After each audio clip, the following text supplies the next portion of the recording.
महादेव की महिमा और शिव तत्व का अर्थ आज हम जानते हैं। देवों के देव महादेव की महिमा और उनके शिव तत्व का अर्थ। भगवान शंकर जो न आदि हैं न अंत, वे वह शक्ति हैं जो सृष्टि के हर कण में व्याप्त हैं, जो शून्य में भी पूर्ण है और पूर्ण में भी शून्य। महादेव केवल एक देव नहीं बल्कि अस्तित्व का आधार है। सृष्टि की शुरुआत में जब कुछ भी नहीं था, न ध्वनि थी न प्रकाश, केवल मौन था, शून्य था।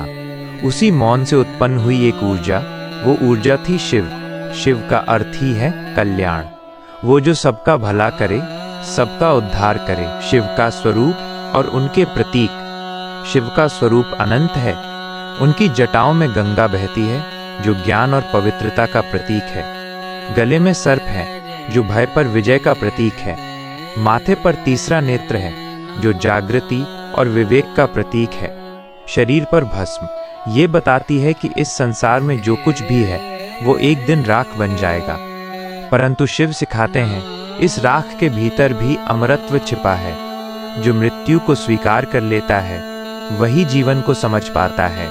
जो अहंकार छोड़ देता है वही सच्चे शिवत्व को पा लेता है। शिव के पास सब कुछ है, फिर भी वे वैराग्य में रहते हैं। वो कैलाश पर्वत पर समाधि में लीन हैं, फिर भी हर भक्त की पुकार पर तत्पर रहते हैं। वो संहारक हैं, लेकिन हर विनाश के बाद सृजन उन्हीं से होता है। उनका डमरू जब बजता है तो ब्रह्मांड में ओम की ध्वनि गूंजती है, यानी सृष्टि की लय आरंभ होती है। आदि योगी और शिव शक्ति। शिव ही आदि योगी हैं। योग की पहली शिक्षा उन्होंने ही दी थी, सप्त ऋषियों को, जिनके माध्यम से योग का ज्ञान पूरी पृथ्वी पर फैला। योग सिखाता है जब मन शांत होता है तभी आत्मा प्रकट होती है। शिव कहते हैं स्वयं को जानो, यही परम योग है। महादेव के जीवन का हर प्रतीक हमें एक सीख देता है। त्रिशूल बताता है कि जीवन सत्व, रज और तम 3 गुणों से बना है। जब हम इन तीनों पर नियंत्रण पा लेते हैं तभी जीवन में सच्चा संतुलन आता है। शिव और शक्ति दोनों एक ही हैं। शक्ति के बिना शिव शून्य है और शिव के बिना शक्ति अधूरी। दोनों मिलकर सृष्टि का संतुलन बनाए रखते हैं। ये हमें सिखाता है कि जीवन में चेतना और ऊर्जा दोनों का मेल आवश्यक है। नटराज का नृत्य और भक्ति का मार्ग। शिव का एक रूप है नटराज, सृष्टि का नृत्य करते हुए। उनका यह नृत्य सृजन, पालन और संहार का प्रतीक है।